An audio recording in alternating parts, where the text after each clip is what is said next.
Que contémosle a la gente, ¿no? Hoy se conocieron finalmente los resultados de la prueba PISA, que son las evaluaciones que se tomaron a niños de la escuela secundaria de 15 años el año pasado, en el 2022. Hubo un bache en la Argentina en el cual no se toman, se toman cada 3 años y eso fue debido a la pandemia. Tocaba en el 2021, finalmente esto se tomó en el 2022. El resultado realmente, si uno lo compara con todos aquellos países que forman parte de la OCDE, que es quien está detrás justamente de estas evaluaciones, es realmente muy malo.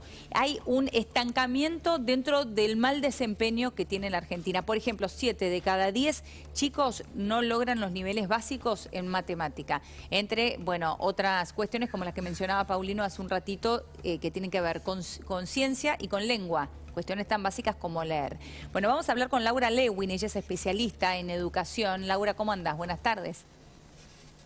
Hola, ¿cómo estás? Buenas tardes. Bien, gracias Laura, por atendernos. ¿Cuál es la primera lectura que haces con todas estas cifras que íbamos contando recién, ¿no? Graves problemas para la matemática, para la lengua y también en ciencia. Mira, la realidad es que vos ves que cambia todo, ¿no? Cambian los programas de estudio, cambian los gobiernos, pero lamentablemente la educación no cambia, seguimos cada vez peor. Y yo siempre hago una diferencia, porque es importante que nosotros entendamos que no es lo mismo la escuela de ciudad, la escuela del interior y la escuela del interior del interior. Y cuando vos te vas alejando de las grandes ciudades, lo que vas viendo son escuelas en donde en muchos grados no hay docentes. Lo que vas viendo en muchas instituciones es que los chicos llegan a cuarto o quinto grado y no saben leer ni escribir. ¿Cómo puedes aprender historia? ¿Cómo puedes aprender ciencia si ni siquiera podés leer, si vos no podés escribir? Entonces me parece que en los últimos años tanta protección, y lo digo protección entre comillas, esto de avanzar aunque no hayas aprendido, lo único que hizo fue dejar al descubierto una educación que realmente está en muy malas condiciones. Chicos que están avanzando pero que no han aprendido. Y cuando vos no aprendés, y te estoy diciendo que aprendiste porque estás avanzando, la verdad es que te estoy mintiendo. Pero lo otro que es terrible, porque a mí me piden muchas veces que hable de qué pasa en otros países, ¿no? Y la verdad es que Argentina es bastante única en algunas cuestiones. Y vos lo que notás muchas veces cuando entras a un aula es que vos ves alumnos apagados, alumnos apáticos, alumnos que están como anestesiados. No hay pasión. Y esa pasión muchas veces tampoco la ves en el docente. Y al mismo tiempo, ¿cómo podemos pedirle al docente que le ponga pasión a su trabajo cuando cobra 2 pesos, cuando corre de una escuela a la otra, cuando la familia va y lo increpa porque el alumno, su hijo, no sacó la nota que ellos esperaban, cuando entra al aula y le dicen que igual los chicos tienen que aprobar aunque no hayan aprendido, cuando ven la apatía que hay en el aula? Entonces hay tanto para trabajar, que la verdad es que las pruebas PISA son nada más que una foto que te da información. Lo importante no es únicamente la foto, es qué hacemos ahora con esta foto, ¿no? ¿Cuáles son las políticas educativas que se van a tomar para empezar a enderezar un poquito este barco? Porque la realidad es que estamos mal en muchas cosas, no únicamente en lengua y matemática. Estamos mal en el rol del docente en el aula, un docente que ya no se lo respeta, un docente que perdió ese prestigio que tuvo, ¿no? Por muchísimas décadas en Argentina.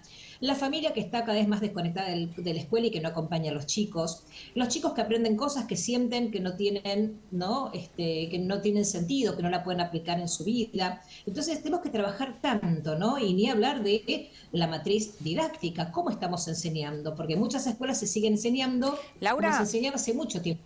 perdón, Eso es enseñar para un mundo que ya existe. te puedo hacer un punto ahí porque me dejaste pensando, digo, Sí.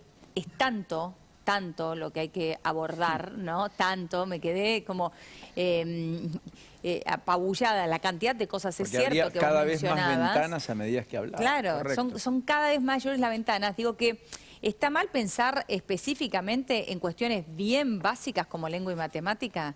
Digo, porque nosotros hoy estamos poniendo el foco en lengua, matemática y ciencia porque es lo que evalúa la prueba PISA. Pero digo, Claro. me parece que no es menor quizá decir, mira, estamos tan mal que tenemos que volver a las bases. Algo básico, entender... Es que yo creo que hay que volver a las bases, hay que volver al respeto, hay que volver a los valores, hay que volver a una familia que apoye a los chicos. Y apoyar a los chicos no es hacer los deberes por ellos ni enseñarles en casa, es enseñarles que es verdad, por supuesto, que la educación es un derecho, pero ese derecho lo tenés que cuidar, lo tenés que proteger y tenés que asumir ese rol, ¿no?, de alumno en escuela y la familia acompañando y trabajar lo que es como te decía yo, reforzar ese rol docente, trabajar lo que es la formación docente. Un docente que no va creciendo, que no va desarrollándose a lo largo de los años, es un docente que cada vez se aleja más de cómo necesita aprender un alumno.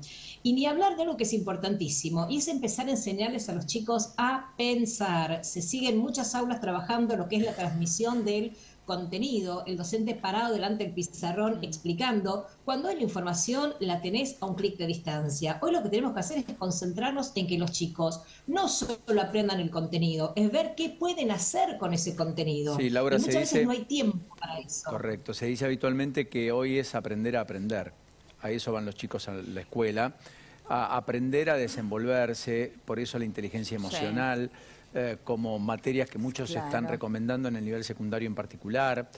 Por eso la idea de, como estás a un clic en Google, de todos los datos que se te ocurren en materia de geografía, como los estudiábamos nosotros antes, de historia y demás, lo importante es que ellos comprendan, contextualicen, se imaginen y representen eso que deberían comprender para a partir de allí crear. Porque en definitiva es un arte creativo, el que después le va a dar las herramientas para el mundo del trabajo, para la vida misma. ¿Me equivoco?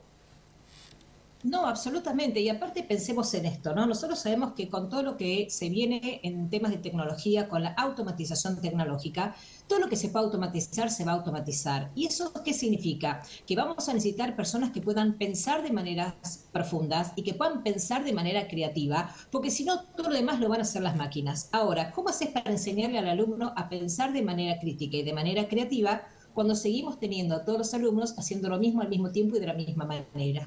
Es decir, que hay que romper con esta lógica de escuela tradicional para poder entender qué es lo que pide el mundo hoy. Y lo que pide el mundo hoy no tiene nada que ver a lo que se pedía hace 20 o 30 años atrás. Sin embargo, seguimos con un sistema educativo muy parecido a esa educación bancaria del alumno sentado, mirando para adelante y repitiendo de memoria. Entonces creo que hay que poner foco en eso, ¿no? Y en la formación, vos también tocaste un tema clave que es la formación docente. Para que todo eso suceda, ¿no? Para romper con la educación tradicional, como bien marcas vos, bueno, se necesitan docentes que puedan hacer eso y que estén formados para eso. ¿Qué pasa en las carreras de magisterio hoy? ¿Se sigue enseñando como en la vieja época? Ese es un punto buenísimo. Ese es un punto buenísimo. Vos hoy, obviamente que tenemos centros de formación docentes de excelencia en Argentina, porque hay profesorados que realmente son muy buenos.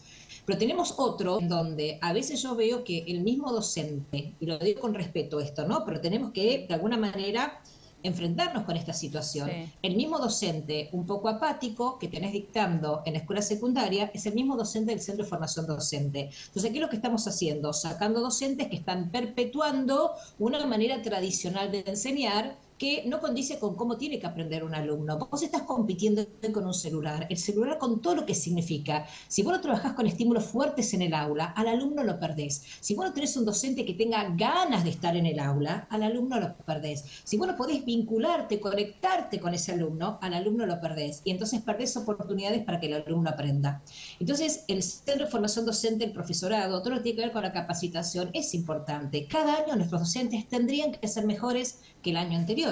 Y tenemos que entender que nadie crece de manera sostenida de casualidad. Entonces, si no tenemos un buen programa de capacitación en las escuelas, los docentes no van a crecer por arte de magia. Entonces tenemos que trabajar mucho con esa visión de por qué hacemos lo que hacemos, de como equipo docente, ¿no? ¿Qué es lo que valoramos? ¿Qué es lo que queremos en la escuela? ¿Qué es lo que queremos que nuestros alumnos logren? Y para eso tenemos que trabajar en equipo. Pero tristemente en la educación, cada vez más los docentes trabajan solos, como si fueran silos, ¿viste? En el campo, sí. Los silos, bueno, cada uno medio separado del otro. Entonces hay que volver a colegiar en la escuela, a charlar acerca de la educación, a charlar acerca de qué necesitan nuestros alumnos. Es volver a poner la instrucción en el centro de la escena. Es volver a hablar de pasión en la escuela.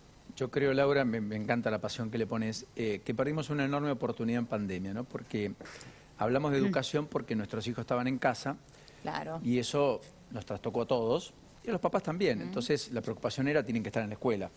Tienen que estar porque es importante que estén en la escuela, pero tienen que estar porque además no puedo hacer mi vida si los chicos están en casa. Claro.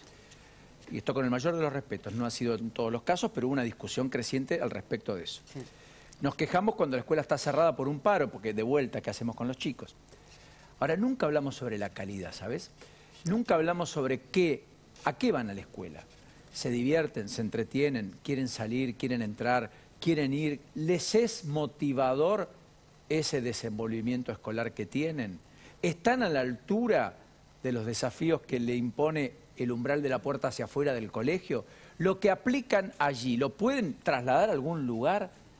Y yo creo que ahí está la discusión, corregime si no es eso, pedagógica mundial. El mundo está haciendo un esfuerzo descomunal para que no haya una inconexión y para que ese sea el material con el que hacen el salto cualitativo de los países. Corea del Sur es un claro ejemplo, pero no es el único. No, hay un montón de países. Yo creo que las familias lo que tienen que entender es que, primero, como sociedad, tenemos que ver cuál es la educación que esperamos de nuestros hijos. Pero al mismo tiempo tenemos que entender algo. Nos quejamos de que la educación es muy tradicional, pero cuando un docente quiere de alguna manera innovar, vamos y nos quejamos porque lo que están haciendo, viste, no es parecido a lo que nosotros conocemos, claro, como educación tradicional. Entonces tenemos que aprender a confiar. Y cuando hablamos de confiar, tenemos que confiar en la escuela que hemos elegido, tenemos que confiar en que ese director que está en la escuela es un director que va a querer capacitarse. Mirá lo que te pasa en muchas escuelas. Nosotros sabemos que la observación de clases es importante para darle más herramientas al docente, para que pueda mejorar, para que pueda desarrollarse. La observación de clases no es una instancia de evaluación, es una instancia de desarrollo para el docente. Sin embargo, muchos directivos no pueden acercarse a un aula. Primero porque algunos no les permiten entrar. Otras veces porque están tan ocupados con ver si no funciona el ventilador, con el papá que tienen que hablar, con el docente que no estuvo, que no tienen tiempo, porque también tenés ese problema de que tenés cargos que no están ocupados. Entonces, viste, cuando yo te digo hay que trabajar esto y esto, realmente la situación es muy complicada, realmente es muy complicada. La situación es tan crítica que al final te ganan las urgencias y no te metes con las cuestiones de fondo que en realidad se tratan de la educación en sí misma, ¿no? Ni más ni menos. Y ahí decir algo que sí, me gustaría contar. Dale. Este colegio que estás mostrando ahora es el Lengüitas. Este colegio que estás mostrando ahora es el Lengüitas. A este colegio fui yo, primaria y secundaria. Yo tenía inglés 40 minutos por clase y salí bilingüe. Salí enseñando como profesora de inglés. Después hice profesorado y me capacité, pero salí como profesora particular de inglés, ya estaba enseñando. Todas mis compañeras, por el colegio de mujeres, te diría que el 98% somos todas profesionales. Recibimos una educación de excelencia. Entonces, claramente, un buen directivo puede marcar la diferencia. Un buen directivo que sabe por qué hace lo que hace y que puede liderar y que tiene una visión para esa escuela, claramente puede marcar la diferencia. Y no te estoy hablando hace mucho tiempo atrás. Pero no tanto, está bien. Pero se entiende lo que estoy diciendo, o sea, yo no quiero decir con esto que Lengüitas hoy no sea el colegio que era. Lo que quiero decir es, se puede lograr un nivel de excelencia cuando tenés un equipo directivo y cuando tenés docentes que están apasionados y que saben a dónde están yendo y que haya coherencia. Pues si cada vez que viene un gobierno nuevo, viste, tira y empieza de vuelta, no tenés la continuidad que necesitas, porque transformar la educación requiere de tiempo, de mucho tiempo. Por eso necesitamos coherencia y necesitamos sostener en el tiempo las mejoras. Totalmente. Laura, es un placer hablar con vos. La verdad que tenés una pasión que contagia. Nos pasa la pantalla, definitivamente. Exacto. Y además tener este tiempo para poder hablar un poco de educación, ¿no? Porque si no, siempre cuando hablamos de educación hablamos de paros, de paritarias y esas cosas. Gracias, Laura. Un abrazo. Un beso grande. Hasta la próxima. Un beso grande. Un hecho que de todas maneras también impacta es la degradación social en su conjunto de lo que llega a la escuela. Que también impacta en la escuela, por supuesto. Y porque digo, es un reflejo de... ¿no? Yo cuando mi mamá en un colegio rural que enseñaba chicos desde primero a séptimo grado en Pardo, todos juntos, en una misma aula, en las escuelitas que vos bien conocés rurales, y hasta le compraba el guardapolvo o llevaba las zapatillas cuando no había culturalmente un contenido que hoy yo no sé si está. Claro. Probablemente había marginalidad o pobreza, pero no cultural. Claro.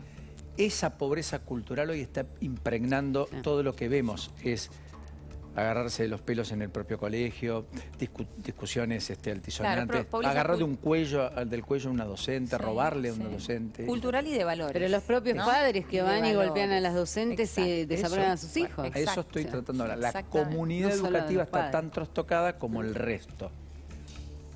Y creo que el impacto es y ahí está el reflejo. Bueno, nos vamos a ir ahora al encuentro de...